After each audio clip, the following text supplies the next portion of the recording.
With more than 13 million viewers and 9 Emmy nominations, The Good Wife was the breakout drama of last season.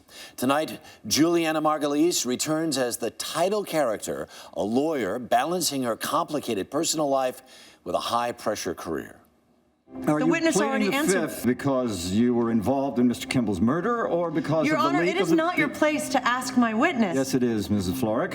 Now, you are taking the fifth... Your Honor, if you compel my witness to answer this question, I am moving for an immediate mistrial. Denied. I'm asking a simple question. You are not, sir. Mrs. Florrick... You are piercing the Fifth Amendment right. Mrs. Florrick, shut up. No, sir. Good scene. It was a good scene. It was very well written. Yeah, really. Which is, I think, the theme of this whole show is it's so well done.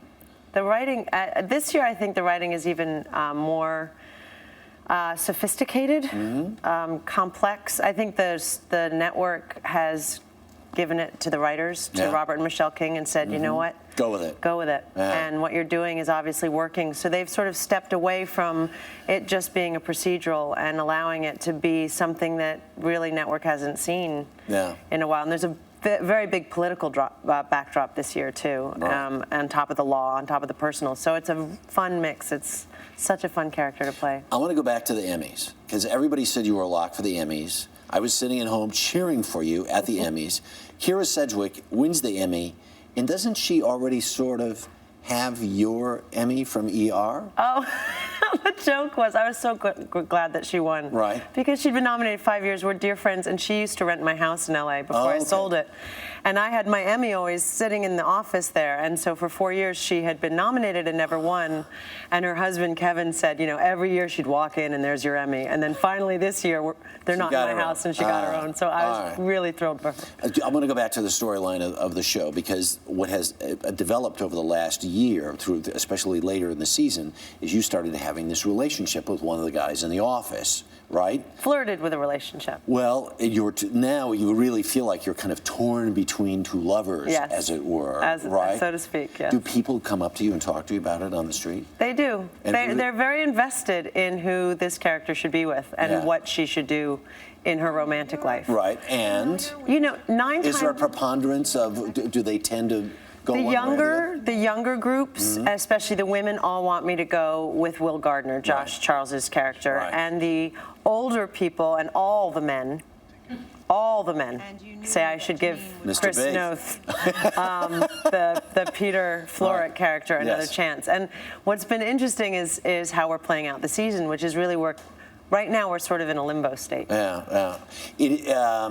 It's interesting, because when people talk about the show, it almost looks like a show that ought to be on cable, because it's that good. Yeah. And it's on broadcast television, which makes it even better, because all the more people get to see it then. It's a gift all around. I mean, the hardest part is that it truly does feel like we're doing a cable quality show, in that so much time and effort goes into it. But on cable, they do 12 episodes and we do 23. So the time that we have is minimal. And so we have to execute these episodes as quickly as possible. But, you know, it happened. We do it. And you work hard, but it's work that you love. So I'm happy about it. One of the other notes that I saw for this coming season is that Michael J. Fox is going to be in an episode. Yes, I'm working with him right now. Playing with a guy who has Parkinson's. He's actually playing a lawyer. Right. He's defense counsel for a pharmaceutical company, and he is playing a man who has Parkinson's. So he uses it to get the jury on his side, to distract them from my testimony. Yeah. Oh, wow. And it's truly a spectacular thing to watch. And he's so good at it. And he said to me it was very freeing for him, because it was the first role he's played with Parkinson's where he gets to have Parkinson's, so he doesn't have to hide anything. Doesn't have to try and constrain himself. And he's such an amazing person. He's unbelievable, a stand-up fellow.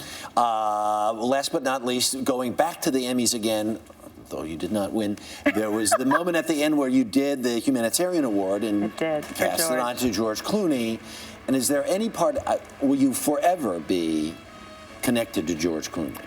Yeah, I mean, I think it's one of those things where that couple, the Hathaway-Doug Ross couple, was from ER was so popular, and I think that people who know George Clooney and know him from, I mean, everyone knows George more than they know me, obviously, because he's a huge movie star, and I think what happens is I just get to ride his coattails, basically, because my character was connected.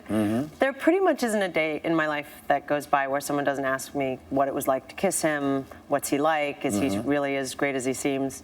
And that's not I'm grateful to be able to answer yes to all of the above. Sorry to have brought that up again. I'm just, my bad. It's my okay. bad. You look absolutely stunning. Oh, thank you Just very gorgeous. much. Wow. Thank you. So nice to have you here. Thanks for having me.